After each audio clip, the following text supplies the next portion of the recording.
Tens of thousands of these children will die. Please help them. Give generously when the Jerry Lewis Volunteer calls.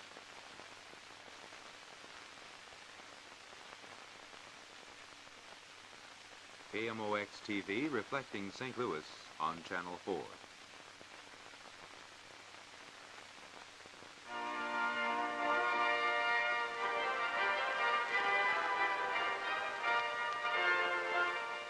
The Catholic Radio and Television Apostolate, in cooperation with the St. Louis Review, presents Quiz a Catholic, a religious quiz program designed to lead men closer to God through a better understanding of things Catholic.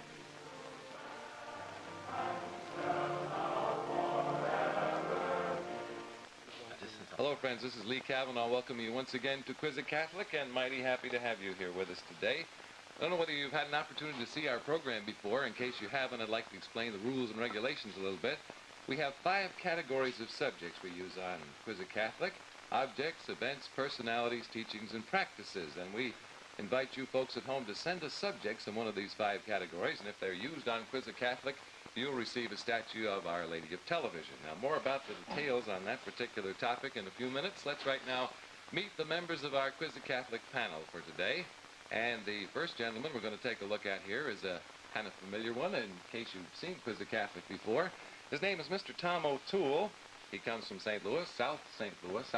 Louis, as a matter of fact, St. Gabriel's Parish. Isn't that right, Tom? That's correct. And we're mighty happy to welcome you here on Quiz a Catholic today. You're in the real estate business, right, sir? That's correct. And kind of shifting gears here in the middle of a sentence. Are you familiar with dogs to any great extent? No, I'm really not. My children keep hounding me to get one. All right. Well, you're going to learn a lot before the program's over. I hope I don't have to bring this next person home. Oh, well, that kind of leads naturally into the gentleman who's sitting right next to Tom O'Toole here. He's Patrolman Gregory E. Sullivan of the St. Louis Police Department. Officer Sullivan, welcome to Quiz a Catholic. Thank you very much. I certainly appreciate being here today. Well, we're sure happy to have you, and you brought a friend with you today, didn't you? Yes. Could we meet your friend? Max, up. Max, up. Here come Max is coming up right now. Max, sit. Up.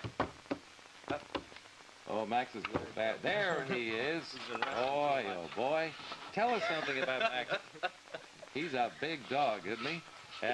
Officer Sullivan just recently returned from London, England, with 3 other St. Louis officers after finishing a 14-week training course in the handling of German Shepherd dogs to be used in St. Louis in combating crime. And you came back with Max, right, Officer Sullivan? Yes, sir. That's my new walking partner from now on out on the streets of the city of St. Louis. Hey, that's an amazing thing. It's very unusual in police circles, is it not? Or well, there are several other cities that are using dogs in police work, but this is the first venture of any departments from our country to send anyone to the country of England to learn how they use the dogs. They've been using them for about 12 to 14 years over in England now and have had outstanding success with them. Well, he's a well-trained animal, that's obvious to see. And you just had him out with you on the streets of St. Louis for about, what, a week now? About a week, but there is a saying that the best of them leave you down, as he just done today. He wasn't anxious to get up in front of these television cameras, huh? No. Let's see, Officer Sullivan, you mind if I call you Greg? Oh, yeah. You're a graduate of McBride High School in Yes, St. sir. Louis, right? Mm-hmm. And been with the police department in St. Louis since when? Since 1949. Since 1949. Well, by golly, we're mighty happy to have you on the program today, and mighty happy to welcome Max, too. He's kind of relaxing beneath the table there now. Well, fine, we're happy to have you, and we're happy to welcome the young lady who's sitting right next to you. Her name is Miss Nellene Zeis. She's research manager of an advertising agency in St. Louis. Nellene, how are you today? Fine, Lee. You ever do any research on police dogs? Well, not yet, but it looks interesting. It sure does. I bet Max inspires a lot of respect when he gets out and walks around town. Nellene, we're mighty happy to have you on the program today, as we are happy to have the 4th member of our Quiz a Catholic panel, who's a well-known St. Louis attorney, Mr. Richard Mehan. Hi, Dick. How are you today? Pretty good, Lee, and I want to anticipate all the funny wags that are going to approach me in the next several days and say right now the show's going to the dogs. Show's going to the That'll dogs. put them out of place. I'm sure we can guarantee that we'll hear that remark. Well, there's the members of our Quiz a Catholic panel for today, and right now we want to express how happy and privileged we are to welcome as our special priest guest Father John J. Kennedy, the Assistant Pastor of the St. Louis Cathedral and Executive Secretary of the Archdiocese and Insurance Commission. Father Kennedy, welcome to Quiz a Catholic. Thank you for those kind words, Lee. We're sure happy to have you. Did you get a good look at Max over here? I certainly did, but I kept a respectful distance. I don't blame you, Father. Let's go right to work on our Quiz of Catholic panel, all 5 of them, counting Max today, with the first subject of the day, which was sent to us by Mr. Paul Filio of 3839 Connecticut Street in St. Louis. This category is a practice. This is the practice of the priest offering 3 masses on All Souls Day. Now, let's be real polite here today and start this practice off with our young lady, Nellene Zeis. Is this a practice that's prevalent today, Lee? Yes, it is. And would it be practiced by all Catholics? Not by all Catholics. We'd have to say no to that and move over to Dick Mehan. Is it a devotional practice, Lee? Yes. Are there prayers connected with the practice? There are. Can we identify a class of Catholics that practice it? Yes. Would that class not be laity? That's correct. Are there priests in the class? Yes. Are they only priests? That's right. Are they a class of priests? Can we identify a group of priests? No, I don't think you could tie it down that way. We'd have to say no and move over to Tom O'Toole. But nice going, Dick. I think Max was slipping you the answers there. Oh, I'm ready for any help. Is this practice, can we pinpoint it as to time or place? Yes.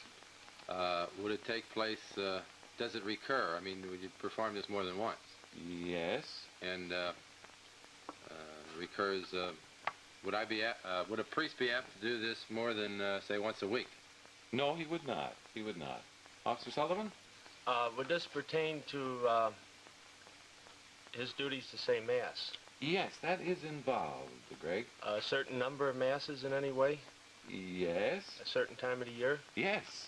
The 3 Masses, would it be saying the 3 Masses on any one particular day? Yes.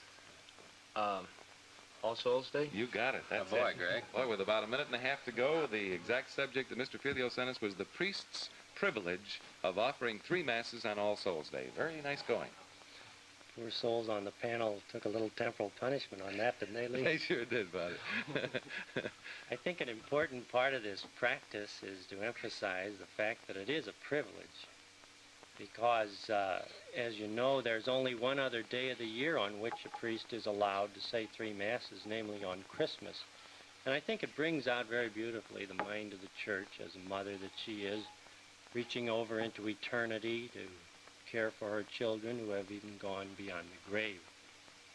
It's also a cue to the faithful who take advantage of the opportunity to assist at Mass on All Souls Day, even though they're not obliged to.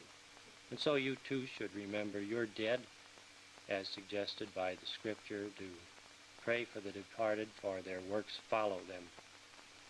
All right, Father. Let's try subject number 2 here now. From Miss Joan King of 4032 Nebraska in St. Louis. The category here is personality. This personality is St. Francis Cabrini, the first United States citizen to be elevated to sainthood. Well, Patrolman Sullivan, you and Max did so beautifully in the first subject. You want to try leading off with this personality? Is it a specific person? Yes, it is. Religious? Yes. Priest? Not a priest, no. Nellene? Is this person deceased? Yes. Would it be a woman? It would be. And would she be a religious? Yes. Is she a saint? She is. Is she European? Yes, partially. Partially. In origin, yes. That's a hint. Was she a missionary? Not in the usual sense of the word. Would you say, Father? Or was there's a missionary character to what she did? All right. Did she come to the United States? Yes, she did. Was it Mother Cabrini? Well, that's it exactly. Excellent. I didn't know whether you would consider her exactly a missionary or not, but it is St. Francis Cabrini, right, Father? Well, Lee, the society that she instituted was a missionary society, and furthermore, you may be interested to know that in the earlier part of this century, the United States was still regarded as a mission country under the Congregation for the Propagation of the Faith. Mm-hmm. But I hope that Nellene has as little difficulty in becoming a saint as she did in identifying this one. Mother Cabrini, as we know her so familiarly, was a very remarkable woman in that she started off from Italy, having been discouraged twice from entering a religious order because of her frail health. And yet she came to the United States, took out citizenship, and lined the country with a chain of institutions from New York to New Orleans, covering the whole nation with orphanages and hospitals, even working among the miners in Colorado and prisons such as Sing Sing. And the point that I think it is important about her life is that she was always a very frail individual. And there are many people out there in the television audience who are perhaps subjected to various infirmities or illnesses and feel that their lives are useless, and yet that isn't true at all, because God has a place for you, and don't decline that invitation that he offers, even if it's only to continue living as you are. All right, thank you, Father Kennedy. We're going to move along now with subject number 3 on Quiz of Catholic today. And as is our custom, we're not going to show you the answer to this one. You'll just know the category it falls into, and like the panel, you'll have 3 minutes to try to identify it. Now, this subject comes to us from Mr. Ken Conlon of Levack Subdivision, Sudbury, Ontario, Canada, and the category is an event. And that's right, I was waiting for it to show up on the screen. We're not going to do that, are we? So let's start right off with Dick Mehan. Is this a religious event, Lee? Yes. Has it occurred? It has. Can we locate it chronologically as occurring in 1 year's time? Yes. And it is not biblical? It is biblical, so we'd have to give you a no on that and move over to Tom O'Toole. Is this New Testament? Yes. This event take place prior to the crucifixion? No. No, it did not. Greg? Is Christ involved in this event? No, not directly, no. No, he's not. Nellene? Does this involve one of the apostles? Yes, it does. A particular apostle primarily? Yes. Is this one of the original 12 apostles? It is. Would it be St. Peter? It would be. An event involving St. Peter. Is this a miraculous event? Yes. Would it be when he was removed from chains and the angel let him out of jail? I can say nothing but absolutely right. That's correct. St. Peter's miraculous release from prison is the subject Mr. Conlon sent us up in Canada. Right, Father? Quick work of that one. Sure did. Greg, if you ever lose a prisoner, though, be sure you have a miracle to explain it. I need one. St. Peter, as you know, was the leader of the Christian community in Jerusalem prior to his going to Rome. And so Herod, who was king at the time, around the year 42 A.D., had prepared the way for Peter's imprisonment by instigating the arrest and martyrdom of St. James, and he was so pleased with the success of it that he also seized the prince of the apostles himself, St. Peter. And it was during the night that this event happened. St. Peter, sleeping between 2 guards, was chained, and all of a sudden an angel appeared, and the chains fell off his hands. He was led outside, and St. Luke tells us that not until he was out on the street did he realize exactly what had taken place. And I think if there's any little lesson we might learn from this, it's the fact that we too are chained to apparently impossible situations sometimes. And if that happens to be your problem, well, always look to St. Peter for deliverance. Ask God to give you the strength, perhaps, to carry the cross which later came to him at Rome. Thanks, Father Kennedy. We'd like to take a brief moment out now to suggest to you folks who are watching Quiz of Catholic how you can take part in the program. Remember at the beginning of the program we talked about the 5 categories of subjects that we have: objects, events, personalities, teachings, and practices. Now, we invite you to sit down and hold a little postcard or a letter and put one of these subjects down that you think will give our panel a little trouble. And if perchance your subject is selected for use on the program and our panel fails to identify it in the 3 minutes they have available, then you'll receive a beautiful statue of Our Lady of Television, the patroness of the Catholic radio and television apostolate. So remember, all you have to do is figure out a good subject and just address it to Quiz a Catholic, in care of the station that you're watching right now. And we want to say a special word to you folks. For example, that subject we just had a moment ago about St. Peter's release from prison was sent to us by Mr. Ken Conlon up in Sudbury, Ontario, Canada. And we do enjoy hearing from him and enjoy hearing from any of you folks who watch Quiz a Catholic up in Canada. So remember that address, just Quiz a Catholic, care of this station. Okay, let's try subject number 4 now, which comes to us from Miss Evelyn Lupo of 5012A Lindenwood in St. Louis, Missouri. This category is a practice. This is the practice of a newly elected pope choosing a new name for his reign as Vicar of Christ. All right, now for this practice, let's start off with Dick Mehan. Is this a devotional practice, Lee? No, not exactly devotion. There may be some... No, we have to say no. I think it would be most fair, don't you, Father? We'll say no to that. Move over to Tom O'Toole. This practice invoke an obligation on me to do anything? No, it does not. No? An Fred? obligation on the religious? Well, someone who would be in the category of a religious would have some sort of an obligation involved in this practice. I don't know how much help that is. Not a It's bit. sort of a yes. Well, would it be just the hierarchy then? that would be Yes, compelled to? it would be restricted. This practice would be restricted to the hierarchy in some way. Bishops? Well, the persons would be bishops, yes. But there's more to it than that. I think I better pass. Well, you did a good job of narrowing it you down. really got it on the right track. With this having to do with the College of Cardinals? With the well, something to do with them, not exactly, but sort of. Well, is this practice just by cardinals? Yes. Not exactly. Not exclusively, all right. I get a no? You get a no. on When that. it's practiced, is it practiced in Rome or the Vatican? Yes. Does it involve bishops or cardinals, because I never did get that straight, who are not normally in residence there? No, not necessarily. Well, I mean, what I meant by that, would it involve a bishop or a cardinal from the United States? It could at some time.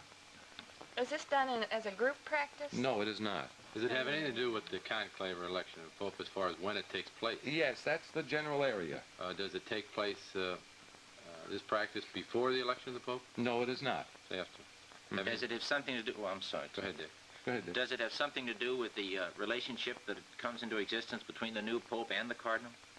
Well, that relationship is not exactly the area we're looking in. 1 minute to go. How about the coronation? Is that involved? Yes, that's in the right area, but not specifically the coronation either. Does it take place after the coronation? No, Does it have to do with an appointment of a cardinal? no. Does it take place during the coronation? During the coronation, no. Before the coronation? Before the coronation. After the election and before the coronation? That's exactly right. Does it have to do with the the cardinals leaving Rome? No, it does not. Half a minute to go. Are there words involved in the practice? Oh, there would have to be, I suppose. Involved. There's some words involved. Are prayers involved? No, not necessarily. When it takes place, is the Cardinal and the Pope, are they involved in the practice, the two of them there? I don't think that they would both have to be there, would they, Father? No. Is there any About 10 printed seconds. matter involved in this? Printed matter? I don't Is think. this a ceremony type? No. Is it an audience with the Pope? No. 5 seconds to Is go. it kissing his ring? No. I guess he doesn't have And our time is up, and we send a statue of Our Lady of Television to Miss Evelyn Lupo of 5012A Lindenwood in St. Louis for the practice, the selection of a new name by the Pope-elect. They were very close, weren't they, Father? Well, Lee, I don't know how you feel about it, but I think he showed the wisdom of a Solomon in selecting the name that he did. John? Yes, Father. You are not prejudiced because your first name By no happens to be means. John. Of course not. You know, this business of taking a new name is really nothing new to a Catholic, because at the time of his baptism, with the reception of a new life, he also assumes the name of a saint so that he can have a heavenly protector and someone after whom he can pattern his life. Then at confirmation we grow up and still another name is given. And here at the highest position on earth, where a man is selected to become the vicar of Christ and the successor of St. Peter, it's certainly reasonable that he would leave his name with the life so far behind him. It's an imitation of our Lord's changing St. Peter's name. was always the spokesman for the 12. Incidentally, you may be interested to know that Peter is mentioned 190 times in the scripture, where the next nearest in number is St. John, who's named only 29. All right, Father, thank you very much. Let's move along now with subject number 5 here, if we may. This comes from Mrs. Irwin Smith of 3904 Parker Avenue in St. Louis. It's a teaching.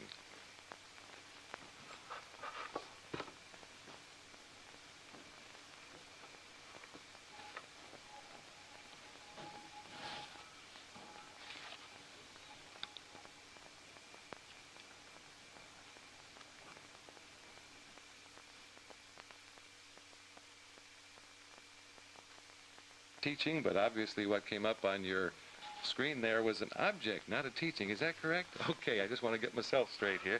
And this one, incidentally, instead of being the subject for Mrs. Smith, is one that was sent to us by Eileen Connolly of 6406 West Park Avenue in St. Louis. So, we're all squared away. It's an object. Let's start off with Tom O'Toole. This is a specific object? Yes, it is. It did exist? Yes, Does it exist today? No, it does not exist today. Greg Sullivan? Is it a sacramental? Not object? a sacramental, no. No. Does this have Nellene? any biblical reference? Lee? No, not biblical, no. Is Dick? it connected with an important person? This Yes, object? it is. Is that person European, Eastern Hemisphere background? Yes, Is he from Rome or Italy? Yes. Was he a pope? It was not a pope, no. Open for general questioning. This object, is it animal, did we say? We didn't say. Would you like to ask? Yeah. Yes, it is. Whole animal? Whole animal is right. Four-legged? Yes. And it's connected with a saint? It is, yeah. No. I know. I think I know, but maybe Greg knows.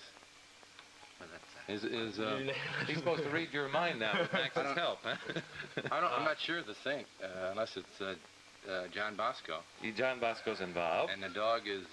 St. Bernard? No, do you know, Greg?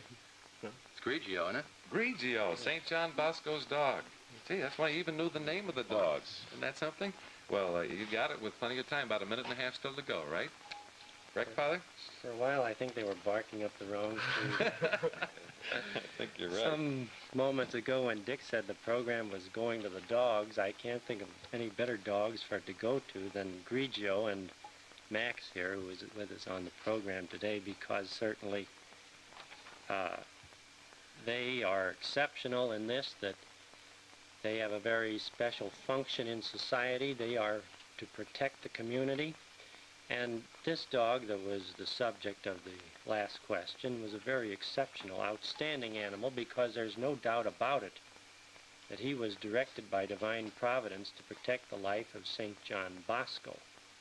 There are many people perhaps not familiar with St. John. He lived in the middle of the last century, and he was so disturbed by the pitiful conditions in which the young boys and girls of Italy were found at the time, poverty-stricken, that he decided to do something about it, and so he instituted an order to take care of them, established communities and houses which made him an object of dislike to his neighbors and landlords, because you can readily understand how children can, in such numbers anyway, can cause trouble, noise in the neighborhood.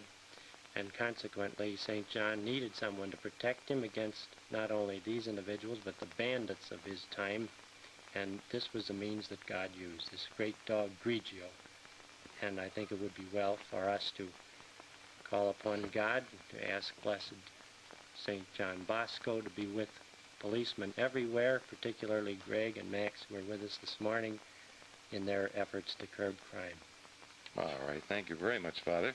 I think we have time for another subject here if we move ahead now. And this one, I do believe, is from Mrs. Irwin Smith at 3904 Parker Avenue, St. Louis. It's a teaching. This is the teaching given to us by Christ concerning marriage. What God has joined together, let no man put asunder. All right, for this teaching now, let's start off with Nellene Zeis. Is this teaching related to any of the sacraments, Lee? Yes, it is. To a particular sacrament primarily? Right. Is this a sacrament that can be received more than once? Yes. would be matrimony? Yes. You're rolling, aren't you? That's not very logical. Now what? Is this teaching, is it something that results from the sacrament? An obligation or something?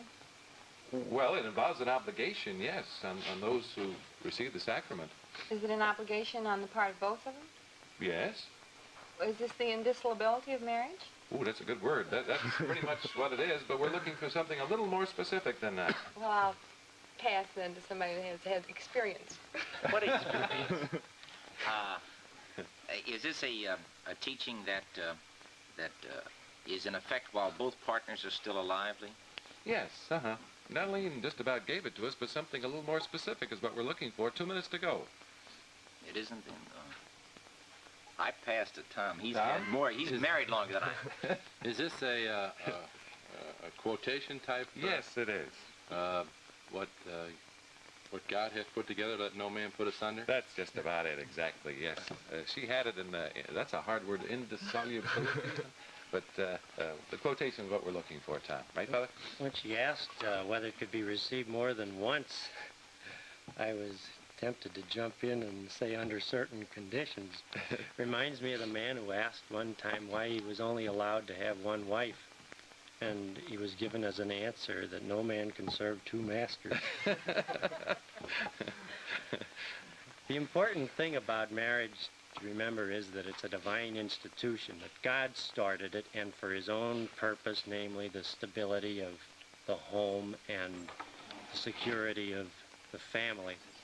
And that's why we have to recognize that marriage is permanent, and as such, even though there are circumstances that might come in to intrude upon the happiness of the home, it might be a meddling mother-in-law, a nagging, extravagant wife, a drinking husband, or just uncontrollable children. But the point to be remembered is that you can't build by blasting, and that divorce is really no answer. All right, thank you, Father Kennedy. You know, we have just a moment or two left here in the program, and I'd like to invite Patrolman Greg Sullivan and Max. Could you step out in front of our little table here, Greg? We didn't get a good look at Max at the beginning of the program, and this is such an unusual thing in using these German Shepherd dogs in police work. I wonder if you could show a few examples of the commands. Well, the obedience, sit. Max, sit. Heel. Heel. Down. Sit. Sit. Heel. Heel. Oh, he's a beautiful guy. Heel. He's such an intelligent dog. What do you think he thinks of television? Well, he's been on it twice now. I hope he likes it. Well, this second time, huh? Well, he's Yeah, an old pro at it. Well, fine. We're sure happy to have had you on the program, and I hope Max is happy with his appearances. We are to have him here. Well, I see our time is unfortunately just about up on Quiz a Catholic for today, but we do want to take this opportunity first of all to say to you, Father John Kennedy, how happy and pleased we've been to have you here on the program today, and hope you'll come back and see us again, won't you? Thanks, Lee. I threatened to do that. We'd love to have you, and say hi to all our friends out at the St. Louis Cathedral, would you? That I will. Thanks again, Father Kennedy. And to the members of our Quiz a Catholic panel for today, we want to say thanks to Tom O'Toole. Okay, Lee, enjoyed it. And again to Patrolman Gregory E. Sullivan of the St. Louis Police Department, and Max. I guess we can't. Thank you very much for having us. Well, we're sure happy to have you here. We can't see Max. He's kind of relaxing by the table again. And to Miss Nellene Zeis. Thank you, Lee. And finally to you, Dick Mehan. Thanks, Lee. Thanks to all of our panelists for being with us. A final word to you folks at home. Don't forget, if you want to take part in Quiz a Catholic, very easy. Pick out one of those subjects. Make it kind of rough. I think they only gave away one statue today. Send it to Quiz a Catholic in care of the station you're watching right now. Now, this is Lee Cavanagh thanking you for joining us today on Quiz a Catholic.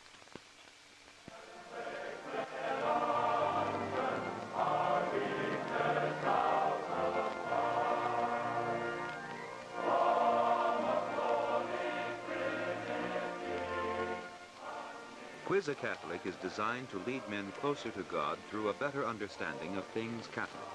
This program was produced by the Catholic Radio and Television Apostolate of St. Louis in cooperation with the KMOX TV Department of Public Affairs.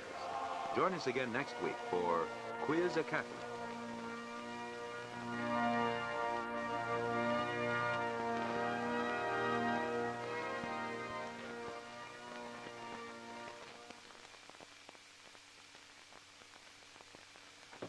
The Big Listen in St.